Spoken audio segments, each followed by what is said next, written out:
Hi, this is video number 146. I was hoping to get back here before the football game tomorrow, the Steelers and the Patriots, and I did it. I wanted to talk about hope. I had said that I wanted to do a video on hope, and I did get an email from someone asking me to do this. So the first thing I'll do is read what she wrote, and then I'll talk a little bit here. Mostly, it's going to be primarily about my experience with hope and my withdrawal and different kinds of things like that. Okay, she writes, "Hope you are doing well. I love watching your videos, particularly since I've been in this wave a while. I know I just emailed you with a question. I wondered if you could do a video focusing on hope. I do appreciate the symptom-based videos, but since my accident, she had an accident when while she's in withdrawal. I really need some more reminding me that in the end we do all heal. Thank you again for everything." Okay, so I thought about hope. This is unusual just to talk about hope itself, because what I try to do here is give hope. What's interesting about hope is it's a very talked about subject. Everybody needs hope, even not in withdrawal. When you're not in withdrawal, you need hope. I mean, we talk about it a lot. In the mornings, I have a devotional, Our Daily Bread. And a lot of times the subject is hope. We're always hoping for this, that, and the other. And especially in benzo withdrawal, it is what gets us through. No question of that.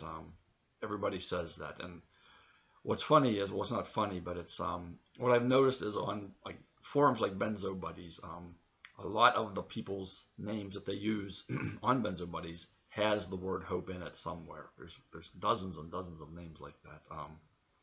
So anyway, it's what gets us through withdrawal. It's what gets us through a lot of things, really. We all know that.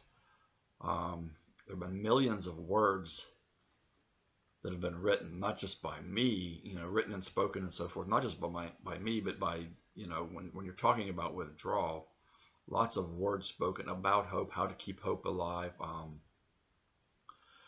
and keeping it alive is like, it's big. That's the key to getting through benzo withdrawal, keeping hope alive. And I thought about this. It took me a while to different kinds of things that I thought about. I wanted to say something different here, something that hasn't been said yet, which I probably won't discover anything like that. But I want to say something simple yet profound. I have found that most profound things actually are pretty simple. Start out with Don's definition of hope. This is what I use for myself. It's a desire for something specific, or maybe in general, to happen or not to happen in the future. Like you're desiring something to happen or not happen in your future. It's a very simple definition. So it's actually a desire. In benzo withdrawal, obviously the hope is that you will become well. You'll have gotten through withdrawal, and your hope is primarily, well, that's your big hope. But one of the secondary hopes is that the people who are telling you that you do get well when this is over, primarily people who have gone through withdrawal, your hope is that they're telling you the truth. That was one of my big hopes, because it kept coming into my head, Lord, these people, I'm not sure they're telling me the truth. In fact, they probably aren't, but they were. Okay, for me, there was one other thing that was necessary for my hope to get through withdrawal, and that was for my hope to get through withdrawal and my continued hope after withdrawal. Because for me, hope is an ongoing process for me, and I think for most people, you don't just hope like, well, I get through withdrawal, and then you get through withdrawal and you don't hope for anything anymore. That's kind of not the way life is. So to me, hope has no end. It just continues on. As long as we continue on, we keep desiring new things like in our lives, and we hope for them. And the way I look at it, hope is related to my perception of existence. Like I'm a very existential thinker.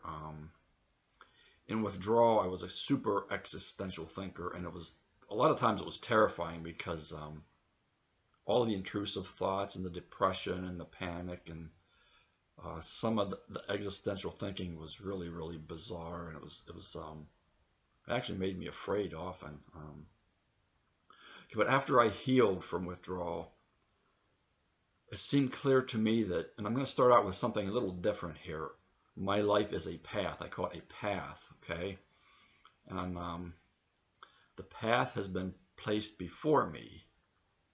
And in fact, I have very little effect on its direction. Now, a lot of times we think we are responsible for our path. We have created this path, when in fact I believe, since I've gotten well especially, there is a path that's been kind of like chosen for us in a way. It's going to be our path. We're going to walk it. This last week, I like to do the cryptic quotes in the newspaper, the puzzles. And there was one this week, and it was really, really good. And I thought, well, I'm going to write something on my Facebook page sometime about it. So I did. And here's what I wrote, and I'll give the quote too later on in what I wrote here. The words in this picture, and I had a picture there with a saying on it. The words in this picture are the answer to the cryptic quote in yesterday's newspaper. They express a very basic but profound truth I have come to realize about my life and myself.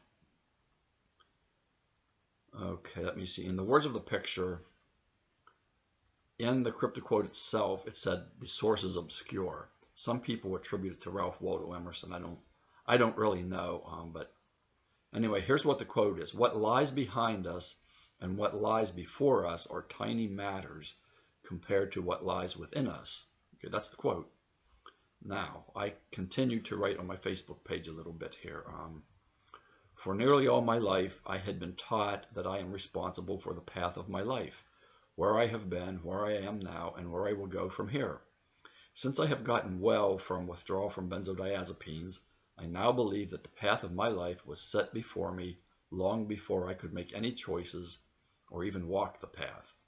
From a human perspective, there has been a lot of difficulty and misery as I have trodden the path, and also times of ease and happiness. I now realize that the Creator who has given me this path is not so concerned about where the path has been or where it will lead.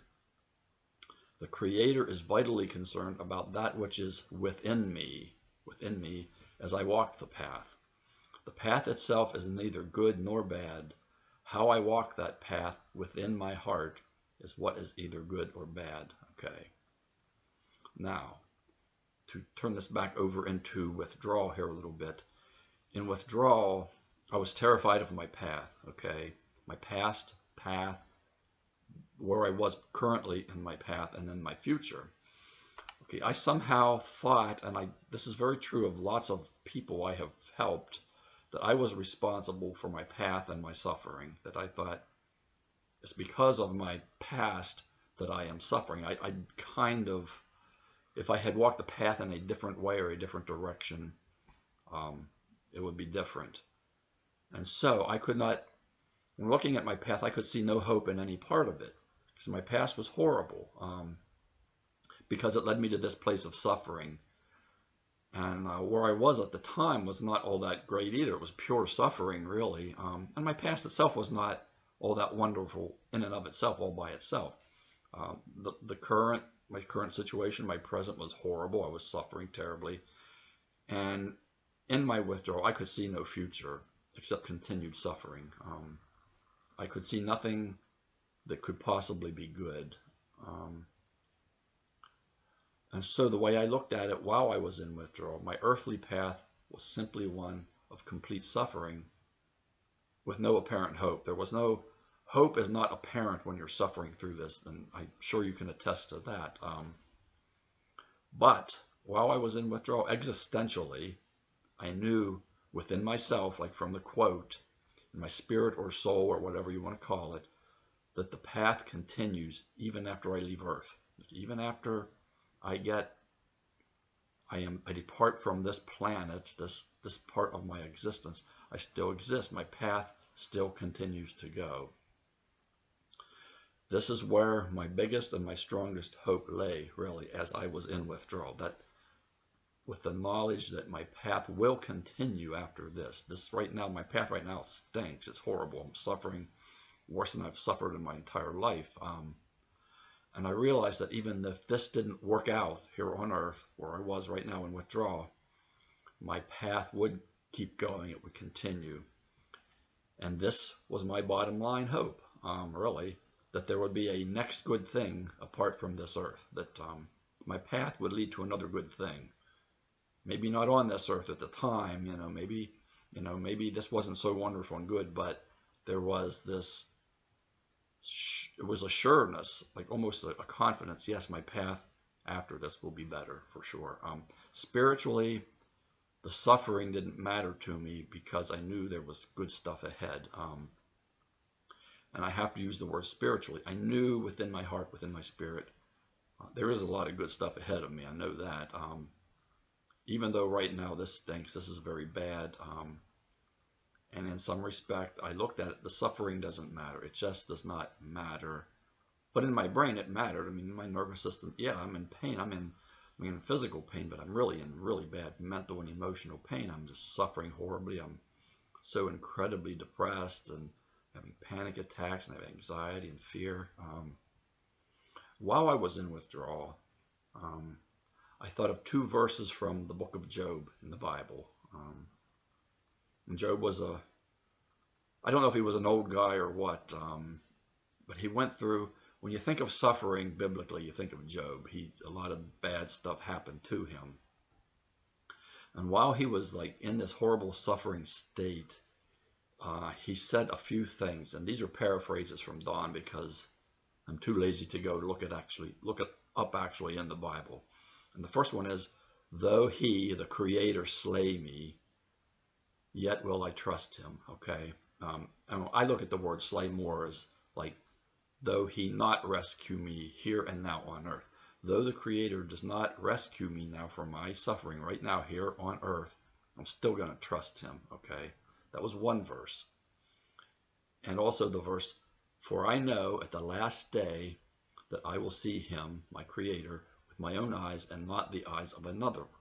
In other words, the Creator will be here with me on this earth, and there will be no more suffering for anyone. I will actually, at the last day, which is like when the Creator returns to earth, I'm going to see him. He's going to be there.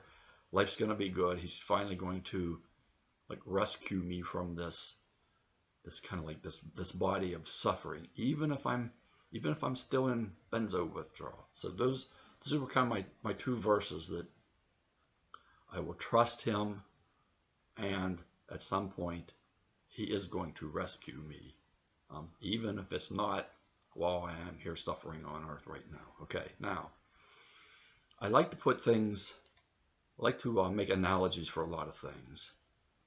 And let me see, where am I at here?